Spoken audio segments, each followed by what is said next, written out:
এখনকার যুগে বেশিরভাগ মেয়েদের প্রোফাইল পিকচার তার নিজের ছবি দেওয়া। টিকটকে যাবেন তার নিজের ছবি, হোয়াটসঅ্যাপে যাবেন তার নিজের ছবি, ফেসবুকে যাবেন তার নিজের ছবি, ইনস্টাগ্রামে যাবেন তার নিজের ছবি, তার মেইল চেক করবেন মেইলের প্রোফাইল পিকচার তার নিজের ছবি। তার মানে আজকালকার মেয়েরা নিজেকে পরিচিত করতে খুব বেশি প্রাউড ফিল করে। আচ্ছা ভাবেন তো, আজকে যদি ফাতেমা রাদিয়াল্লাহু তাআলা আনহার একটা আইডি থাকতো তার নামে, তার নাম হচ্ছে Fatema, the daughter of last Messenger Muhammad সাল্লাল্লাহু আলাইহি ওয়াসাল্লাম, ফাতেমার আইডিতে তার কোন ছবি থাকতো?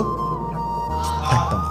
আরেকটা প্রশ্ন, আয়েশা রাদিয়াল্লাহু তাআলা আনহার একটা আইডি থাকতো, যদি আজকের যুগে হতো, জাস্ট সাপোজ ইমাজিন করেন, বলেন তো আয়েশার প্রোফাইল পিকচারে তার ছবি থাকতো?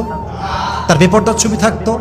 আচ্ছা, আয়েশার প্রোফাইল পিকচারের নিচে এসে যখন স্ক্রল করবেন, কোনো হিন্দি গান থাকতো, কোনো মুভি ক্লিপ থাকতো, কোনো বাজে দৃশ্য থাকতো, কোনো বাজে ভিডিও থাকতো? So try to be like that, try to B different. প্রত্যেকটা মেয়ে তার প্রোফাইল পিকচার তার ছবি দিচ্ছে, আমি দিব না। আমি কোনো গান বাজনা শেয়ার করব না, সবাই করছে আমি করব না। That's called different and that is called exceptional, that is called uniqueness. সবাই করে, I'm not going to do this because I'm unique. সবাই করছে মানে আমি করব, ইটস নট লাইক দ্যাট। সবাই তার ইজ্জত বিলাই দিয়েছে, আমি বিলাবো না। সবাই তার লজ্জা ভুলে গিয়েছে, আমি ভুলবো না।